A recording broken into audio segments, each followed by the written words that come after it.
खबर ये आ रही है कि इंडिया ने हांगकांग को ओवरटेक किया है, हांगकांग को पीछे छोड़ दिया है इंडिया ने। और ब्लूमबर्ग ये खबर दे रहा है कि इंडिया की स्टॉक मार्केट अब दुनिया की 4th लार्जेस्ट स्टॉक मार्केट बन गई है। India stock market has now overtaken Hong Kong, and this has happened for the first time ever. That the देखिए, मैं तो बहुत ही हैरान हो गया हूँ। लेकिन हम जो बात करते हैं कि इंडिया 3rd लार्जेस्ट इकोनॉमी बनने की तरफ गामजन है, तो वो जो स्टेप्स हैं उनमें ये एक बड़ा स्टेप है कि इंडिया की स्टॉक मार्केट ने अब हांगकांग की स्टॉक मार्केट को पीछे छोड़ दिया। सारे का सारा भारत जो है वो नरेंद्र मोदी के साथ खड़ा हो गया। पहले डेवलपमेंट इकोनॉमी की और अब मजहब को वो जो है वो लेके आए हैं, जिसको बहुत सारे लोग एक्सेप्ट कर रहे हैं। पाकिस्तान चौथे नंबर पे आ गया माशाल्लाह। तो पाकिस्तानियों को मुबारक हो कि कर्जा मांगने में हम चौथे नंबर पे आ गए।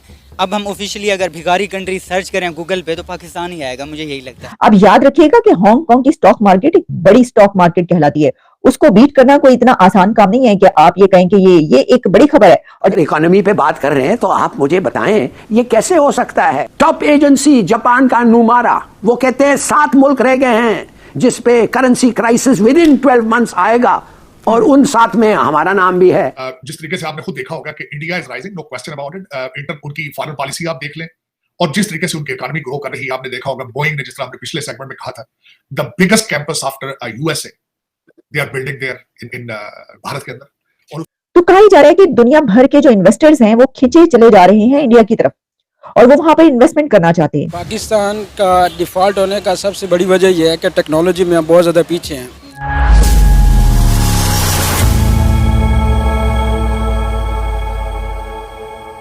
नमस्कार दोस्तों, मार्केट कैपिटलाइजेशन के हिसाब से भारतीय शेयर बाजार ने एक नया ऐतिहासिक मुकाम हासिल किया है।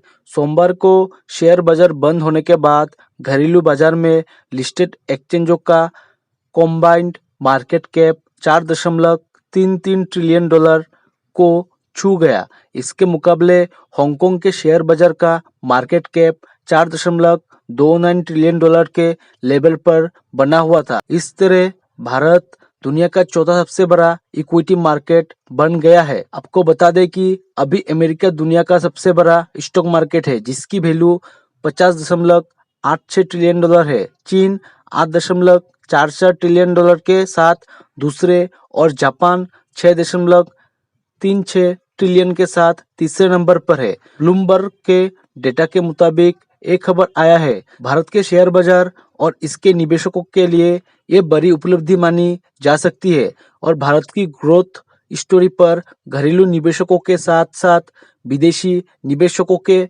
भरोसे को दिखाने वाली ये खबर है।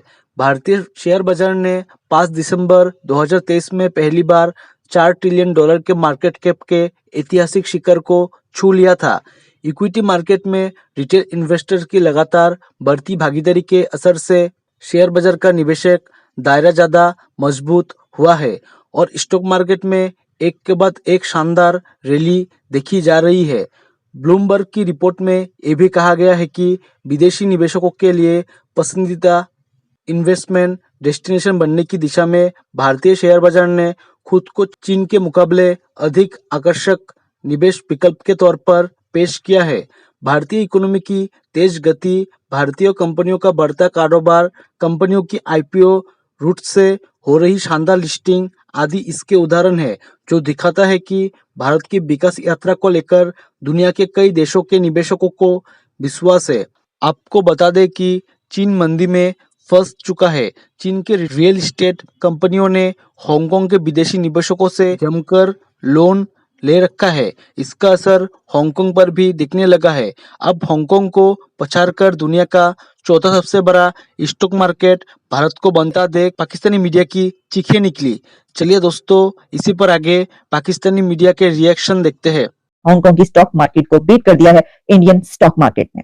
ब्लूमबर्ग के अलावा दुनिया भर के मीडिया आउटलेट्स इस खबर को सब पब्लिश कर रहे हैं और ब्लूमबर्ग में हमें जो खबर मिलती है उसके मुताबिक ये बताया जा रहा है कि India overtakes Hong Kong as world's 4th largest stock market.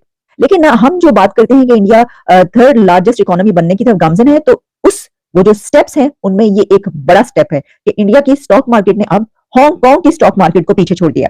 मैं आपको इस सिलसिले में जो डिटेल सामने आ रही बता देती हूँ कि जो इसमें कंबाइंड वैल्यू ऑफ शेयर्स बताए जा रहे हैं वो हैं 4.33 ट्रिलियन डॉलर्स, 4.33 ट्रिलियन डॉलर्स, जबकि हांगकांग के 4.29 ट्रिलियन डॉलर्स की ये सामने आ रही है, लिस्ट किया गया इसको कि इतना फर्क आया है और इंडिया ने हांगकांग को बीट कर दिया है।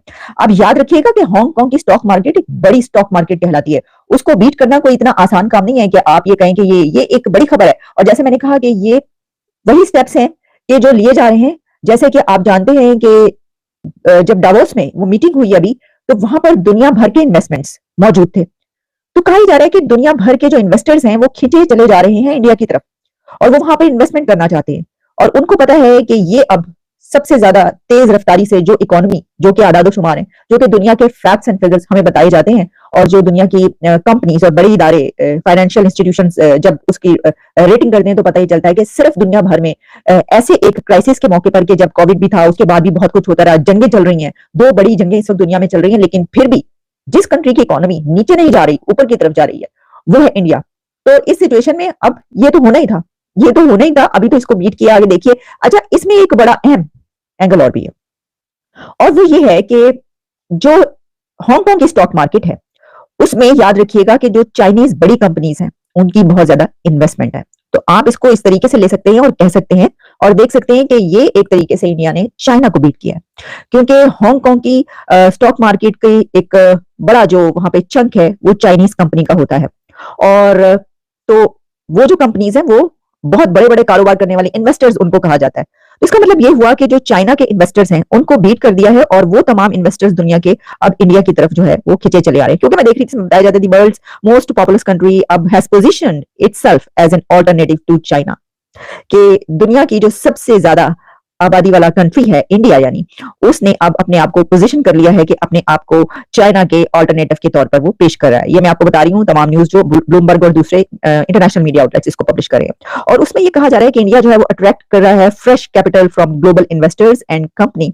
और उसमें क्या वजह है, उसमें ये बताई गई है कि thanks to its stable political setup और इसके अलावा जो ड्रिवन, यानी एक ऐसी इकोनॉमी जितनी तेजी से तरक्की करी है वो, और फिर ये भी कि जो इंडिया है वो one of the fastest growing of major nations बन चुका है, one of the fastest growing major nations and major economy India बन चुका है।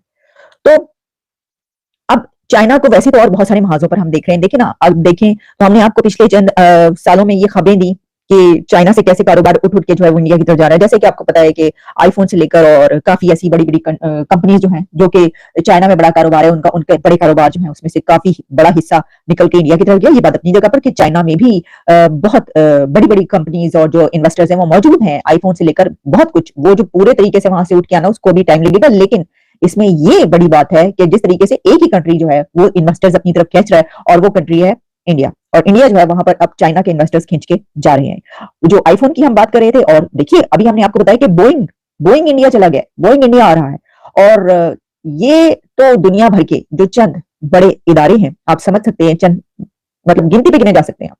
तो बड़े 4-5 जो इन्वेस्टर्स हैं दुनिया के, जब वो किसी तरफ जाते हैं और अगर वो इंडिया की तरफ जा रहे हैं तो फिर उनके पीछे तो एक लैंड डोरी लगती है, यानी कि वो एक लाइन लगती है और वो लाइन जो है बाकी उन इदारों की वो देखते हैं कि ये जा रहे हैं। और यही हुआ है कि जब इन्वेस्टर्स ने दुनिया की देखा है कि इतनी बड़ी कंपनीज जो है वो इंडिया की तरफ जा रही हैं, तो वो वाले इन्वेस्टर्स जो कि दूसरे कंट्रीज में, चाइना में कहीं और काम कर रहे थे, उन्होंने भी अपना माल उठा के अब इंडिया की तरफ लाना शुरू कर दिया और यही वजह है कि अब स्टॉक मार्केट जो है वो यहाँ पर पहुंची है। जय हिंद दोस्तों, स्वागत है आपका आपके YouTube चैनल जय हिंद पर। वीडियो को लाइक और चैनल को सब्सक्राइब जरूर करें और हम आपके लिए पाकिस्तानी मीडिया के एक से बढ़कर एक लेटेस्ट वीडियो लाते रहेंगे।